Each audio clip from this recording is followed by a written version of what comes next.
Hi, it's Jill again. This is part two from December 9th, 2012, talking about some of the recent visions I've had. And where I left off in part one was where I was talking about the vision I had of the sun. That's actually the second one I've had like that. First one I had the vision I was actually walking with some being. I can't say if it was a spirit guide or an angel or something. I don't know because they're always stand out of sight, kind of off behind me, and I can't ever see them. But anyway, I was walking with this being, and he pointed up at the sun, and I could like see their hand, whoever it was, and they're pointing up at the sun, and I'm told to look up. So I look at the sun, and there's like three giant ships hovering there, and they're obscuring the sun. But it's like they're coming straight at us. And in that vision, I thought of it as the Holy Trinity, and that's pretty much where that one ended. There was more to it than that, but again, it took me half hour to describe it all, and people don't want to sit and listen through all that. But um, again, it's the second vision of the sun that I've had now. So kind of pick up there. Along that same day, I had in a separate vision, but the same day it was like later on in the afternoon. I tried one more time again through meditation, and it, a quick side note, and I've gotten more successful at putting myself in the proper twilight state of trance. I've been doing so through a technique where I picked it up from, I don't know, some video I found online where it's talking about, where you have to activate your throat in order to, you have to hum, kind of like the throat singing or whatever that the monks do in Asia. And for whatever reason, that humming, according to this video that I saw, which I'll probably link to it on my page here so that I can share it with other people. It says apparently that part of the pineal gland, in order to activate it, is you have to practice a certain amount of breathing. It's the sound of the breathing that you do while you're trying to put yourself in the trance state, and then this humming. Plus, there's the affirmations. I had never done the affirmations before. It seemed kind of stupid to me. Um, but I guess apparently because you're vocalizing what you want to do. So if you tell yourself, okay, I'm going to have an out-of-body experience, and I am more than my body, and I want to be taken somewhere, pick a place, and you may not necessarily go to that place, but you will go somewhere. But anyway, I went through a bunch of steps that I did that this actually worked. I mean, like a charm, it just happened. So anyway, that same dream period, I had went I call this one an OBE because it was all five senses again, actually plus one. I was able to fly starting out, and went splash and landed in what apparently was a pool. And I don't know whose pool, but occasionally what happens when I induce myself in an OBE is that I will astral project, but I'll walk into somebody else's life. I will actually, I guess, step into someone else's body for a time. It will only last a few minutes, but for whatever reason, I mean, I sometimes will either hover there as an observer, or I'll actually be able to step into somebody.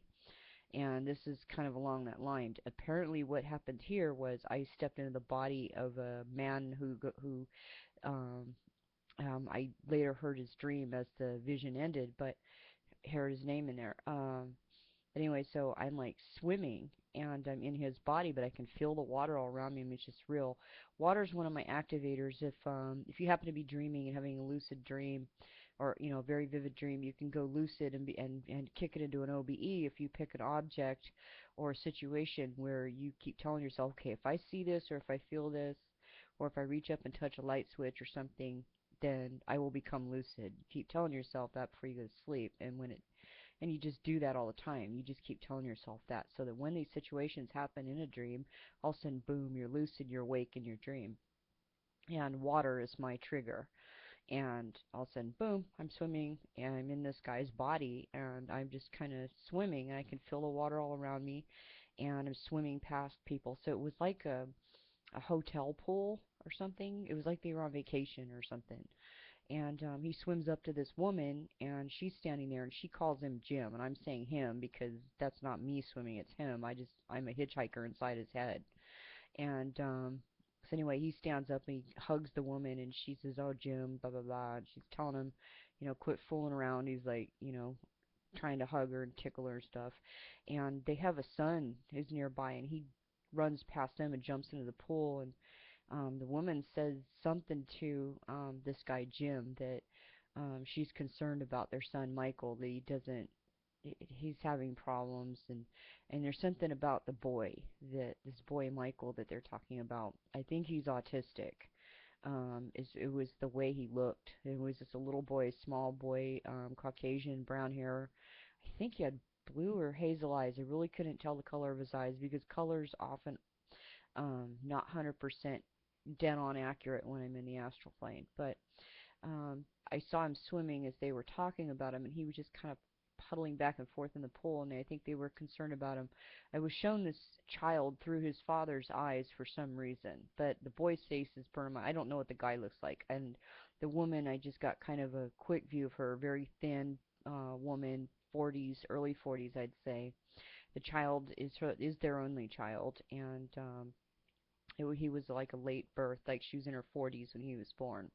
Um, so, and I got, she's blonde, and her hair was pinned up in a bun, and she was wearing kind of like a red and white striped bathing suit.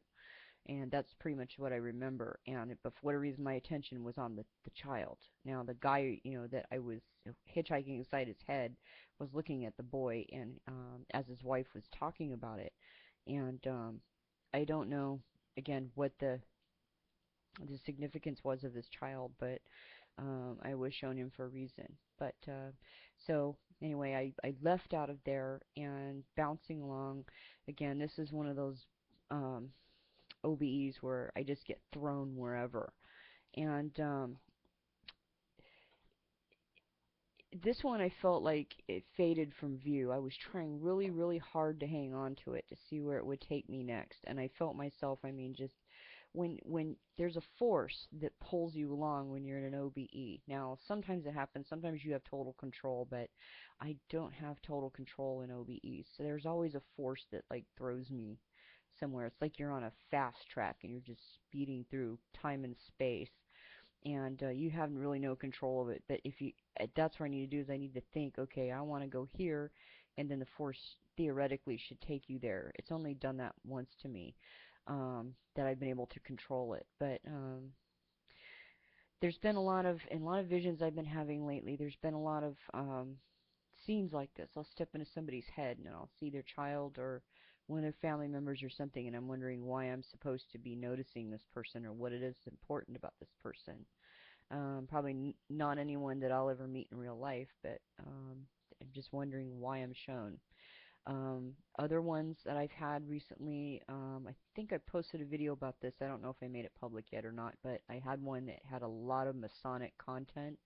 Um, there was a pyramid that had like the top missing off it. It was like the top um, two-thirds of a pyramid with it missing, and there was an Egyptian style temple attached to the back of it, and it was in the city park, and it seemed like it was in Atlanta, Georgia, or somewhere in Tennessee. I know it was in the South in one of the big cities over there, and I saw it from a city street, and I walked away from that, and this was extremely vivid OBE. I mean, you could, again, all the you know, all the scenery was there. I could see cracks in the sidewalk and trash on the side of the road and cars going by. I mean, everything was filled in. I mean, it wasn't, disjointed like a regular dream. So I walk down the road from there and I go into this Masonic hall, and there's some kind of special meeting going on there, and I'm with this lady. She comes. She goes, "Well, women aren't allowed in here, so you're gonna have to come with us to the back." So I follow her, and we go to the back, and there's this room full of these women, and they're dressed in their Sunday best type clothes. A lot of them are older than me. I'm in my 40s, but they were like way older than me, like 60s, 70s. I mean, older women. There was a few young ones in there, but they were about my age. I would say maybe there was a handful of those. All the rest of them were older. So. But anyway, they were all quiet and they were sitting there listening to somebody speak, and it was a woman trying to sell them some books or something. And they were children's books by a certain author, and I walked up front and picked one up, and I looked at this book, and I could see the cover, and it had my name on it. Um, and but it was in two pieces. It was like two authors. One of them had my first name and one of them had my last name. So I thought that was strange, and I said, "Can I have this book?" And the woman says, "Yeah, go ahead, take it. You know, has your name on it." So I took it, started walking away. Um, and so that one kind of goes on, and there was a lot to it. That one would take a long time to describe, but that one was another kind of a wise baby vision. I end up leaving the Masonic Hall, walking down this alleyway and back out to the main highway, and I'm walking up the road, and all these children come run at me, and they're all autistic. You can tell they are. I mean, if you know, recognize an autistic child when you see one, I mean, they're pretty, obvious.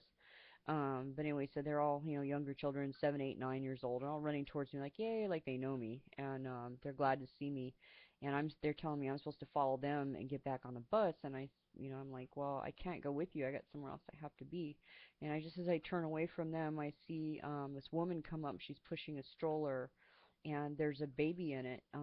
But he looked wise. He didn't like he had progeria or in one of those old age, one of those children that looks like they're very, very old aged, but they're really not. It's a disease that causes them to look like that. It was kind of like that, but really not. It was like a regular baby, but there was something strange about its face. It was very wise looking, and um, and in this dream, I communicated with this baby, and he was telling me things.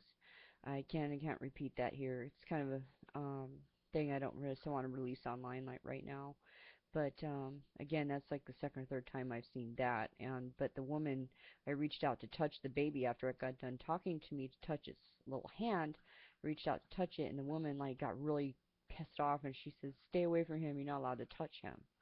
And I said, "Well, I just wanted to say thank you." And she says, "Just leave him alone. You're not allowed to touch him." And she pushes the stroller away, and they're gone.